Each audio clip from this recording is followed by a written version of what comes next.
大家好，欢迎收看大型娱乐节目《走出科学》，我是邓肯。因为最近大家知道受 AFC 亚足联的邀请，还在卡塔尔看亚洲杯，一时半会儿回不去，所以给大家做节目的条件呢比较简陋，希望大家多多原谅。那么今天给大家讲香港历史上一起真实发生过的带有灵异色彩的凶案。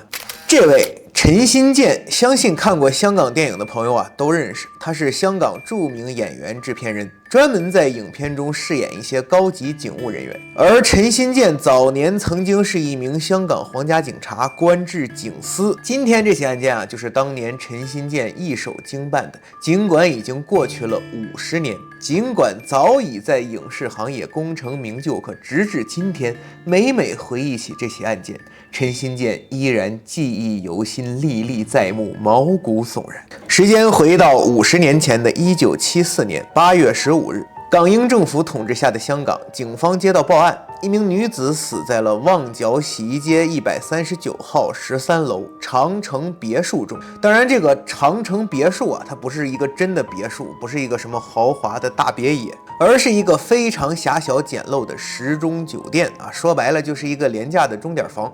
警方赶到现场后，恐怖的一幕出现了。只见死者赤身裸体，五官、乳房、性器官全部被人割去，而且身上伴有多种伤痕，以至于有媒体将本案称之为凌迟。几十年后啊，陈新建回忆起当时的场景，依旧历历在目。陈 Sir 说，那具女尸好像在望着我笑，因为她的嘴唇被割去了，只露出了一排牙。因为大家想，如果一个人的嘴唇被割掉了，只露出一排牙，突然出现在你面前，就给人感觉是像在笑一样。陈 Sir 说，他的身体就像一个稻草人，他的面部就好像京剧里的丑角的脸谱。前方高能啊！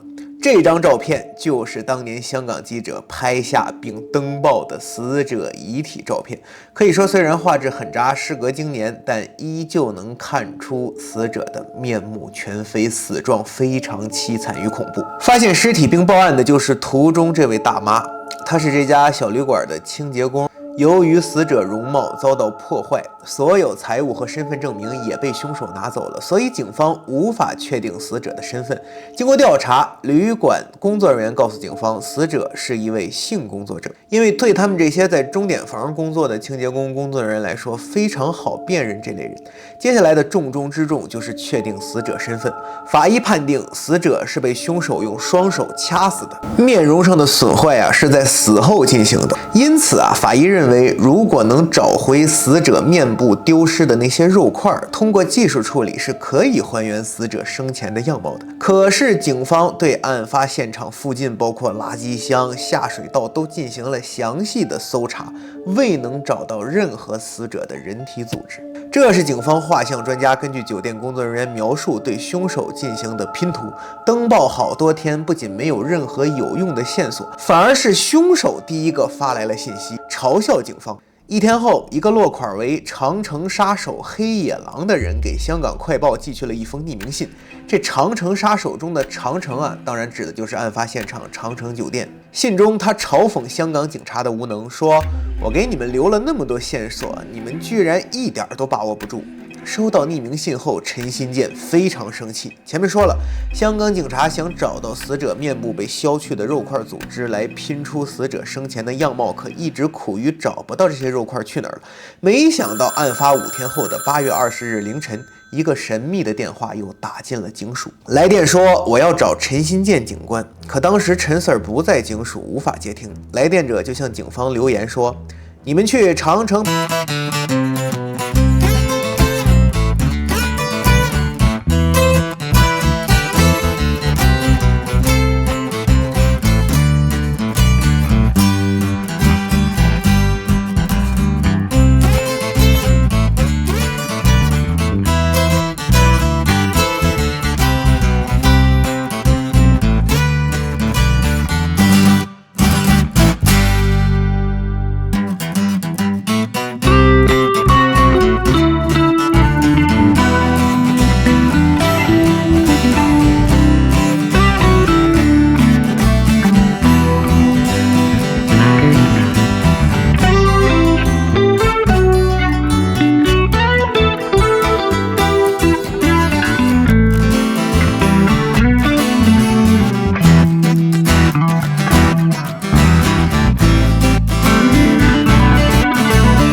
原来刘富敏34岁，身世非常坎坷，原名刘金玲，与前夫离婚后独自抚养2名女儿，家中还有这位60岁的老母。刘富敏对外声称是从事美容美发工作的，但经常晚上浓妆艳抹在外面过夜老人家也知道女儿是从事这种行业的。在锁定了死者身份后，警方调查了几名和死者关系密切的男性，终于确定38岁的梁兆平嫌疑最大。陈新建立刻带人前往梁兆平的住所搜查，当时他的叔叔在家。陈新建回忆说，当时凶手的出租屋非常简陋，他甚至觉得这里能藏什么东西吗？就在搜查无果准备收队之际，陈新建突然感到一股来自床下的强烈不安，瞬间的灵感让他命人详细再检查床下，果然发现床下有一个破木箱，打开之后发现里面藏有凶器、女人的衣服、凶手和死者的合影等等，可以确定了本案凶手就是这个梁兆平。此时家中的电话突然响起，陈新建立刻反应过来，应该是凶手的来电。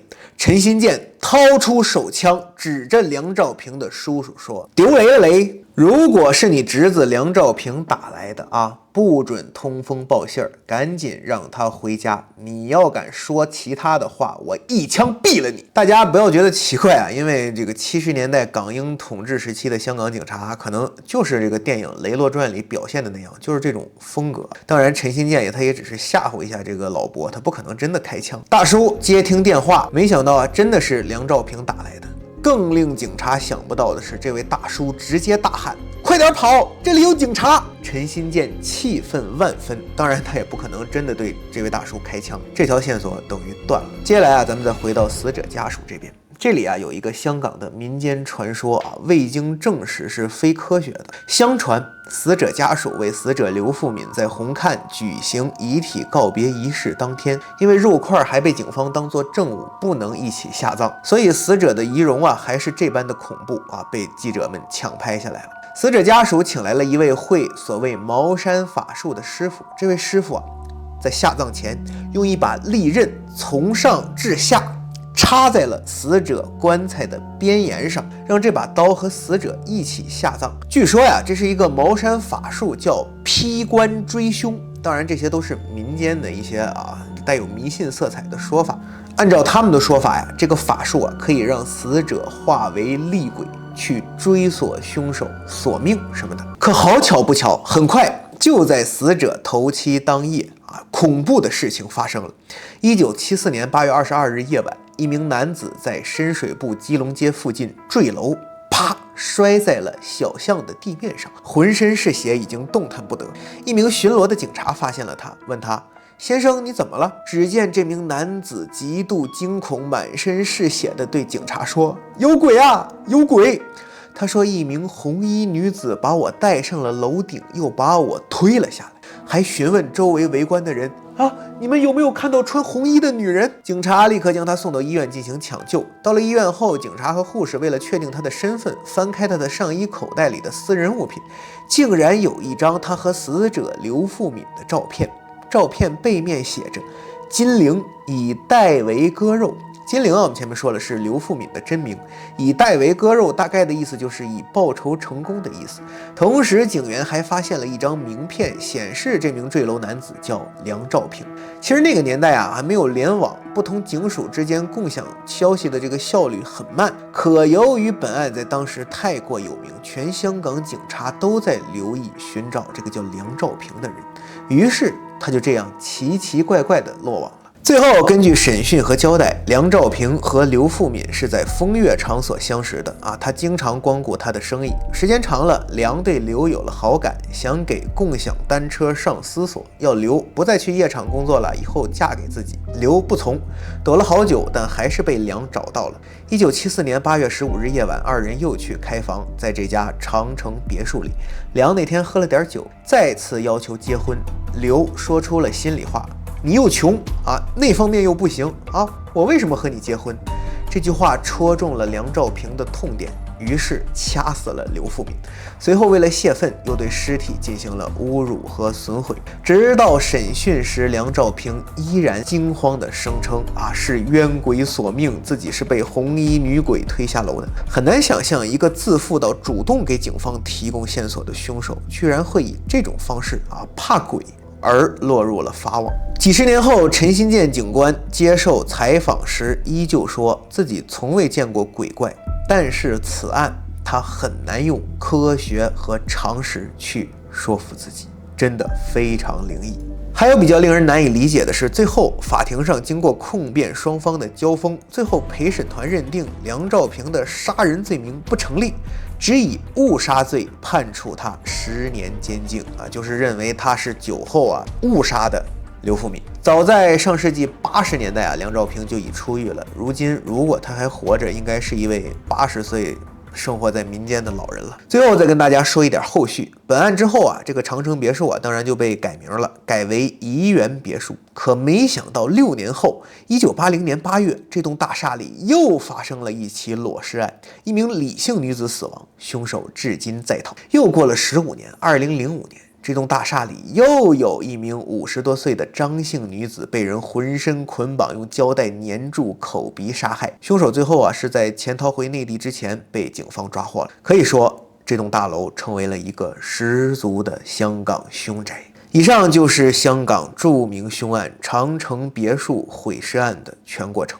说到这个案子其实最诡异的还是梁兆平的落网方式，不是警方的抓获，不是他良心发现，而是一个心理素质很好、主动挑衅警方的罪犯，居然说自己被厉鬼冤魂索命，从楼上推了下来最后被捕了。这实在有点让人难以理解如果用封建迷信的角度讲，难道真是茅山法术成功了，让死者化为红衣女鬼去找到了他，把他推下了楼，将他绳之以法？可是如果用咱们经常的强行科学来看那就有可能是他真的是心理素质不好，被吓到了。这让我想起来之前咱们讲的中国台湾的那个井口真理子遇害案，那个杀人的出租司机刘学强，也是杀完之后把女子的尸体处理得很好，本来没人发现，但最后就是他连夜做噩梦，梦见这个女孩冤鬼索命，让他露出了马脚。所以说别干坏事，就如同元宝卢奇案说的那样愿世界没有邪恶。那么这个故事讲完了，今天说到这个红衣女鬼，我再给大家讲一个我的粉丝朋友关于所谓红衣女鬼的投稿。这位投稿的朋友叫干饭香香子他是2012年亲身的经历。2012年他经历了创业失败，心灰意冷之下，决定远赴西南，完成自己学生时代的心愿，支教。他支教的学校在我国贵州省某市他希望不要透露具体学校的位置，怕对这个学校影响不好反正就是在贵州某个很偏僻的地方。学校有120多个学生，3个老教师和2个年轻老师，他们都是隔壁寨子或者隔壁县的人。现在网上搜索他们这个贵州的支教团，还能找到他们这一行人的资料。当时是到了2012年的国庆，学校里本地的老师都回家放假了，只剩这位当事人一个人，他是外地来支教的嘛，就住在学校了。10月4号，同期的几个支教老师来学校一起聚会。当晚我们围坐在一起，聊着支教这1个月以来的感受和趣事，不知不觉聊到了深夜10点。几个女性老师说自己累了，于是当事人把2楼的房间让给了他们。他和另外一个河南来的男支教杨老师住在了另一个本地老师空出来的房间里。为了这几位女孩教师的安全他进门前还特意检查了学校的大门，确定是上了锁的，晚上不会有人进来的。然后把1楼到2楼的唯一楼梯通道铁门也上了锁，确保这几位女老师晚上万无一失。检查完之后，当事人和杨老师回到了1楼他们的房间。回房间后他俩在屋里聊天，又聊得很开心，一直聊到凌晨1点多。当事人揉了揉眼睛，提议咱俩一起出去上个厕所吧，然后回来睡觉。说罢，当事人拿起衣服，打开房门往外走，边走边回头看杨老师。只见杨老师迅速向当事人跨了一步，然后伸手把当事人往后一拉。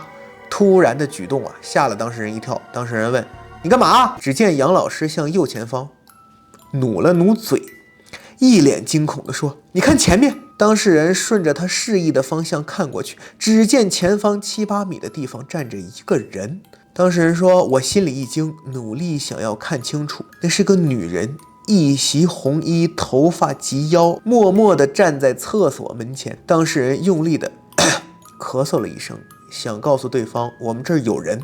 可是出乎意料的是，对方一点反应也没有，这无疑让我的恐惧升到了极点。我瞬间起了一身的鸡皮疙瘩，整个人都是麻的，大脑一片空白的我只傻站在那儿。同伴杨老师猛地拉着我的衣服，转身就往回跑。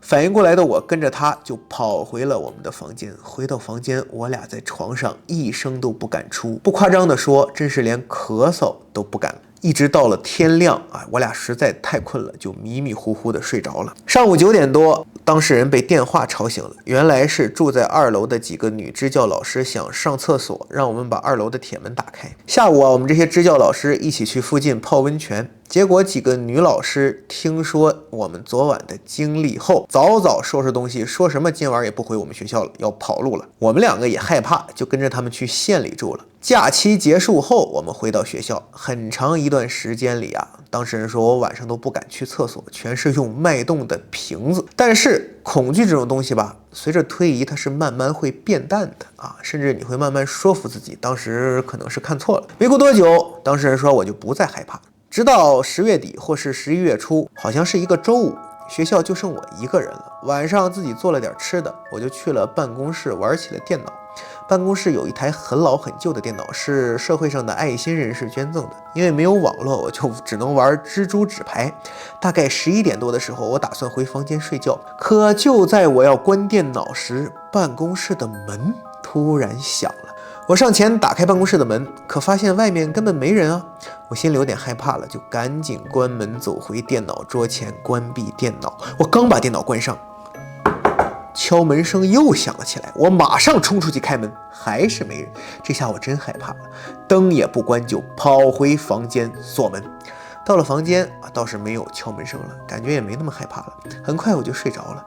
在凌晨的时候，我突然就醒了。人生第一次遇到鬼压床。对鬼压床我确实不是很害怕，但让我感到害怕的是，当时我全身不能动，但我明显感觉到有什么冰冷的东西在握着我的左手手臂。我用眼睛瞟向我的左手，真真切切地看到了一只白色的小手，大概4、5岁的孩子的样子。大概1、2分钟以后，我看到那只小手慢慢往回缩，一直缩回到玻璃柜里去了，我就又可以动了。后来楼主实在太害怕，把这件事情告诉了学校的校长。校长说，我们这边有个说法，见到黑色和白色的脏东西不用管，但是见到红色的就很危险了。你是支教老师，我们得保障你的安全。于是他说学校找人来做了法。后来做法事的时候当事人他不在场，所以具体的也不太清楚是怎么完成的。